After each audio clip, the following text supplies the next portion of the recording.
Noong 1906 sa Oklahoma, sinusubukan ni Brannigan na tumakas mula sa tatlong lalaking may suot na sheriff badge, sina Dugan, Stilwell, at ang kanilang pinuno na si Ketchum. Kahit gaano pa siya kabilis tumakbo, si Brannigan ay binaril pa rin at nahuli. Sinipa siya ni Ketchum ng ilang beses, tinatanong ang lokasyon ng ibang lalaking hinahabol nila, ngunit hindi umamin si Brannigan. Pinukaw nito si Ketchum na itali si Brannigan sa isang kabayo at hilahin siya sa lupa hanggang sa wakas ay magsalita, ang lalaking hinahanap nila ay nakapunta sa silangan. Pagkatapos, sa halip na palayain siya, pinatay ni Ketchum si Brannigan. Samantala, ang matandang si Henry McCarthy at kanyang binatilyong anak na si Wyatt ay nagtatrabaho sa kanilang sakahan. Si Henry ay lumaki sa New York at naglakbay sa iba't ibang lugar bago nanirahan bilang isang magsasaka sa Oklahoma. Nakalulungkot, nawalan siya ng asawa dahil sa tuberculosis, ngunit madalas na pumupunta ang kanyang kapatid na si Al para tulungan siya at maging tiyuhin ni Wyatt. Payapa at kaaya-aya ang kanilang buhay. Ang tanging bagay na kadalasang nagiging sanhi ng pagtatalo ay ang pangangailangan ni Wyatt na maglakbay at matutong bumaril ng baril, ngunit hindi rin siya pinapayagan ni Henry. Madaling araw pa lang nang bigla silang makakita ng isang nawawalang kabayo na dumaan na may bahid ng dugo at walang sakay. Habang dinadala ni Wyatt ang natakot na hayop sa bukid, kinuha ni Henry ang sarili niyang kabayo at nagpunta upang imbestigahan ang lugar. Sa kalaunan ay nakahanap ng isang walang malay na lalaki sa lupa. Ang kanyang pangalan ay Curry at siya ay binaril sa balikat, kaya tinakpan ni Henry ang sugat ng ilang putik at isang panyo. Pagkatapos ay nakahanap siya ng baril at isang satchel na puno ng pera, na nagsasabi sa kanya na may problema nang nangyayari na ayaw niyang madamay. Gayunpaman, halos hindi na siya nakakalayo ng ilang hakbang bago sumama ang loob niya para sa lalaki, kaya't bumalik siya, kinuha ang lahat ng bagay, at pagkatapos maalis ang anumang patunay na nakarating na sila, dinala niya si Curry sa bukid kasama niya. Kasama ni Wyatt, inilagay nila si Curry sa isang kama at ginamot ang kanyang sugat. Kapag sumapit na ang gabi, kinuha ni Henry ang baril at ang satchel na may pera para itago ang mga ito sa isang lihim na compartment sa kanyang aparador, nang hindi alam na tinitiktikan siya ni Wyatt sa ilalim ng pintuan. Kinaumagahan, napagpasyahan ni Henry na hindi gagaling ang sugat kung hindi nila aalisin ang bala, kaya pupunta siya sa bayan upang magpakuha ng doktor. Ngunit bago umalis, itinali niya si Curry sa kama at iniwan ang kutsilyong ginagamit niya sa paghiwa ng lubid sa mesa sa gabi. Kapag wala na ang kanyang ama, pumunta si Wyatt sa closet ni Henry para tingnan ang nakatagong compartment. Matapos makita ang pera sa satchel, kinuha niya ang baril at dinala ito sa labas para magsanay sa pagbaril sa isang bote, bagamat aabutin siya ng ilang pagsubok upang matamaan ang kanyang target. Bumalik sa bahay, naririnig ni Curry ang mga putok sa kanyang pagtulog at mga panaginip noong gabing nasunog ang kanyang bahay, at pinatay ang kanyang pamilya habang sinabihan siya ng salarin na itago ang kanyang ulo. Pagkaraan ng ilang sandali, bumalik si Wyatt upang ibalik ang baril sa aparador at kinuha ang pagkakataong buksan ang isang kahon na itinago ni Henry doon matagal na ang nakalipas. Sa loob, nakakita siya ng isa pang baril at isang grupo ng mga clip sa pahayagan na nagbabanggit ng iba't ibang krimen. Sa pagsasalita tungkol kay Henry, habang papunta sa bayan, natuklasan niya na sinusundan ni Ketchum at ng kanyang mga tauhan ang daang naiwan ni Curry. Si Stilwell ay napakahusay na taga-subaybay kung kaya't masasabi niyang may sumaklaw sa mga track ni Curry, kaya ngayon ay alam na ng trio na ang kanilang biktima ay nakikipagtulungan sa ibang tao. Naririnig ng mga lalaking ito ang ilang ingay sa matataas na damuhan at bumaril, ngunit sa kabutihang palad ay tumatakbo na si Henry bago pa nila siya mahanap. Pagbalik sa bukid, napansin ni Wyatt na medyo maluwag ang isa sa mga lubid sa mga kamay ni Curry, at ang isa pa niyang kamay ay natatakpan ng kumot. Nang tanggalin ni Wyatt ang kumot na iyon, natuklasan niyang wala na ang lubid, kaya sinamantala ni Curry ang pagkakataong ihinto ang pagpapanggap na tulog siya at pinalaya ang sarili. Kinuha ang kutsilyo mula sa night table, tumalon siya kay Wyatt at nanumpa na hindi niya ito gustong saktan, gusto lang niyang ibalik ang kanyang sachet. Sa sandaling iyon, bumalik si Henry at sinipa si Curry sa kanyang anak bago siya sinuntok hanggang sa muli itong mawalan ng malay. Pagkatapos, itinali nila si Curry sa isang upuan at ginaisang siya.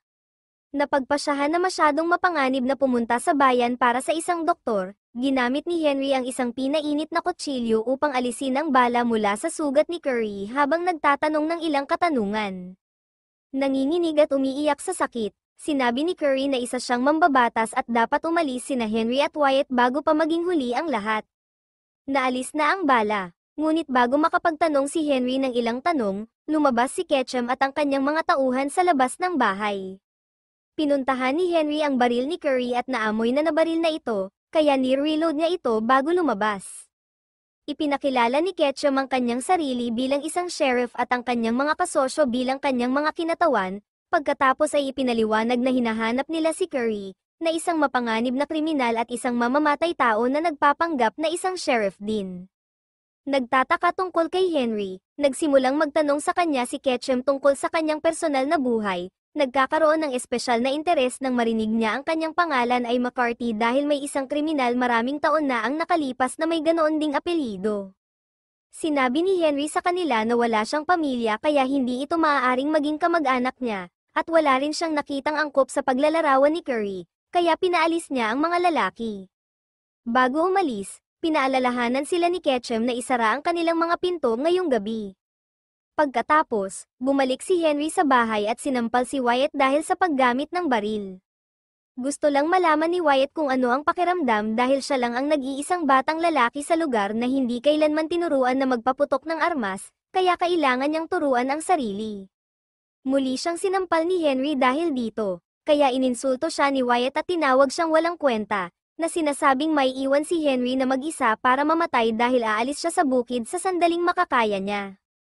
Dahil ayaw niyang isipin kung gaano kasakit iyon, nagpunta si Henry upang tanungin muli ang kanyang bilanggo. Ipinaliwanag ni Curry na siya ang tunay na sheriff at ang tatlo ay mga magnanakaw sa bangko na nagnakaw ng mga badge mula sa mga kinatawan ni Curry matapos silang patayin. Nagawa niyang mabawi ang pera ngunit nasaktan siya sa proseso, kaya nahimatay siya at nahulog mula sa kanyang kabayo habang tumatakas, at nagising na lang dito sa sakahan. Kung bakit hindi binaril ni Ketchum si Henry ay isang misteryo kay Curry, ngunit sigurado siyang babalik sila. Samantala, pinag-uusapan ni Ketchum at ng kanyang mga tauhan kung ano ang gagawin. Hindi sila naniniwala kay Henry at nagtataka sila kung bakit tinutulungan niya ang isang estranghero, marahil ay pinangakuan siya ng pagbawas ng pera. Hindi maintindihan ni Dugan kung bakit hindi siya binaril dahil tatlo sila laban sa isa, kaya ipinaliwanag ni Ketchum na may kakaibang nangyayari.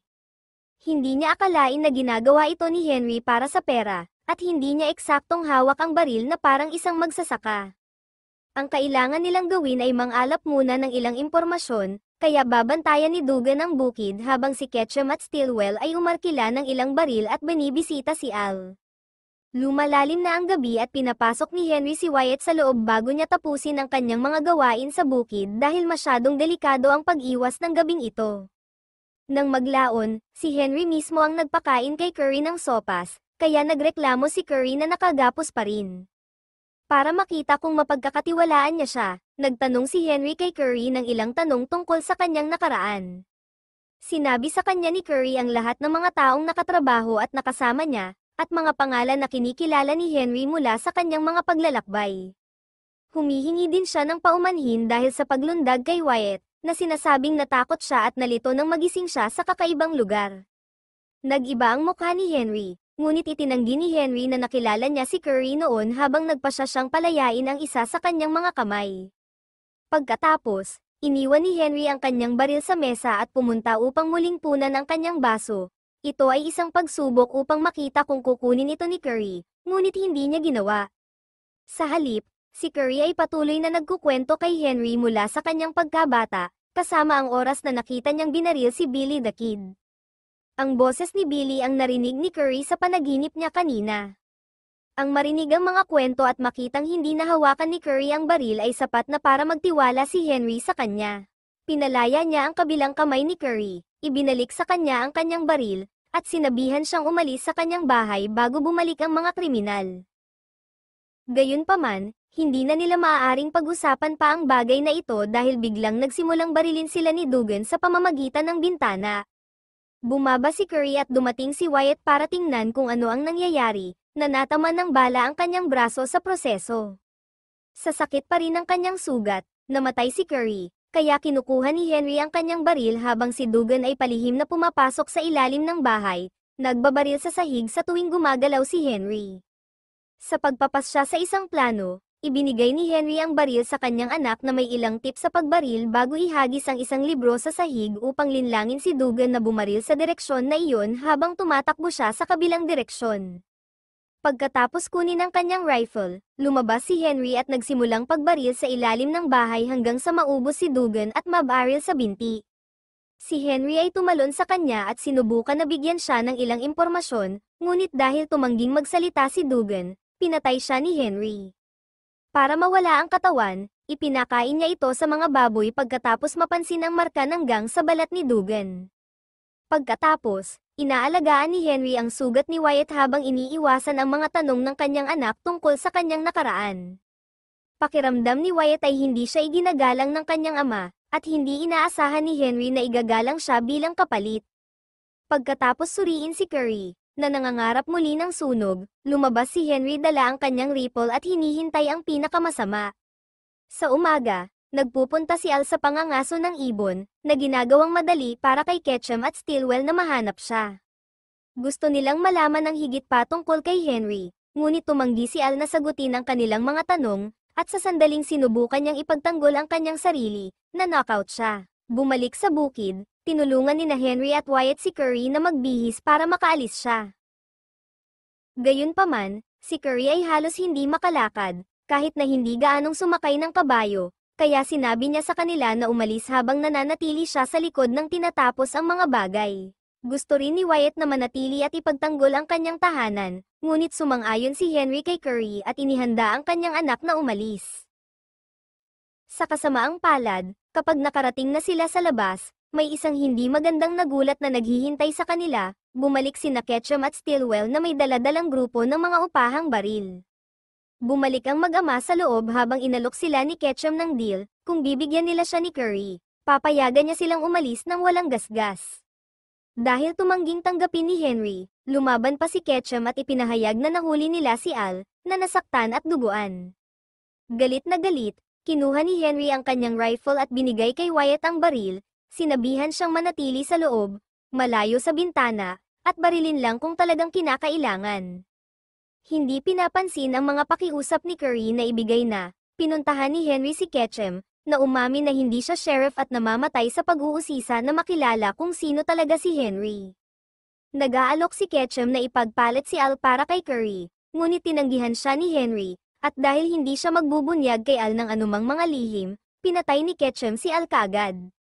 Nag-trigger ito kay Wyatt na lumabas at magsimulang mag-shoot, kaya kinaladkad siya ni Henry pabalik sa loob habang gumaganti ang gang, na tinamaan si Curry sa binti kapag naglalakad siya malapit sa bintana. Pagkatapos pagagalitan si Wyatt sa pag-arte ng hindi nag-iisip, sinabi sa kanya ni Henry na iyuko ang kanyang ulo. Nang marinig ang mga salitang ito na tumutugma sa kanyang panaginip, sa wakas ay pinagsama ni Curry ang dalawa at napagtanto na ang tunay na pagkakakilanlan ni Henry ay si Billy the Kid. Hindi siya namatay noong gabi ng sunog, nakatakas lang siya. Hindi siya pinapansin ni Henry, sa halip ay nag-concentrate siya sa pagkuha ng kanyang lumang baril at holster bago lumabas upang simulan ang pagbaril pagkatapos ng ilang salita. Sa walang kabuluhang layunin, pinatay ni Henry ang ilang miyembro ng gang bago bumalik sa bahay sa pamamagitan ng bintana, na nagbukas ng isang butas na sapat na malaki para mabaril ni Curry ang ilang lalaki din. Nagsisimula ng palibutan ng mga natitirang lalaki ang bahay, kaya kumuha si Henry ng kutsilyo at lumabas sa likod ng pinto. Tahimik na lumilibot, sinaksak niya ang dalawang kriminal bago nagtago sa ilalim ng bahay para barilin ang pangatlo. Pagkatapos, humarap siya kay Stillwell, na sinubukan ding gamitin ang kanyang kutsilyo, ngunit pinatay siya ni Henry bago pa man siya makahakbang. Ngayon si Ketchum na lang ang natitira, nakatago siya sa likod ng kulungan ng baboy at nagawa niyang saktan si Henry sa balikat, kaya tumakbo si Henry sa kakahuyan para sundan siya ni Ketchum. Parehong nagtatago ang dalawang lalaki sa likod ng mga puno habang nagpapalitan sila ng putok, ngunit napakahusay ni Henry at nagawa niyang tamaan si Ketchum sa binti at balikat. Lumapit si Henry noon, at nagawa ni Ketchum na mapunta ang isang huling shot bago siya matapos ni Henry ng tuluyan. Gayunpaman, hindi malubha ang mga sugat, kaya sa sandaling bumalik siya sa bukid, pumunta si Henry kay Curry para tumulong sa sarili niyang mga pinsala. Nang tanggalin ni Henry ang manggas ni Curry para tingnan ng mabuti ang kanyang braso, nakatagpo siya ng nakakagulat na sorpresa. Si Curry ay may kaparehong gang mark na mayroon si Dugan, at binaril niya si Henry dahil nakita niya ito. Sa teknikal na paraan, hindi nagsinungaling si Curry, inamin niya na isa nga siyang sheriff, ngunit isang corrupt. Siya at ang kanyang mga kinatawan ay nagtrabaho kay Ketchum dati, ngunit narinig nila na pinaplano ni Ketchum na patayin sila noong huli nilang trabaho, kaya sinubukan ni Curry na makatakas at kung paano nagsimula ang lahat. Si Henry ay naghihirap ngunit hindi pa patay, at gusto ni Curry na siya ang pumatay kay Billy the Kid.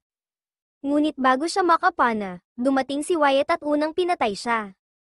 Gusto niyang magpakuha ng doktor para sa kanyang ama, ngunit ipinaliwanag ni Henry na huli na ang lahat, kaya gusto niyang sabihin sa kanyang anak ang ilang huling salita bago siya umalis.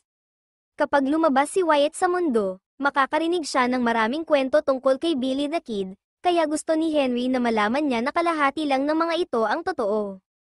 Inamin niyang hindi siya naging mabuting tao, at hindi siya naniniwala sa pagtubos sa lahat ng oras na ito, sinusubukan lang niyang makahanap ng kaginhawaan sa pagpapalaki ng mabuting anak. Sa palagay ni Henry ay wala siyang lugar sa bagong mundong ito, ngunit sigurado siyang mayroon si Wyatt. Pagkatapos umiyak sa pagkamatay ng kanyang ama, inilibing siya ni Wyatt sa tabi ng kanyang ina. Kapag emosyonal na handa na siya, inaayos niya ang kanyang mga gamit at iiwan ang sakahan sakay ng kanyang kabayo para maglakbay gaya ng dati niyang gusto.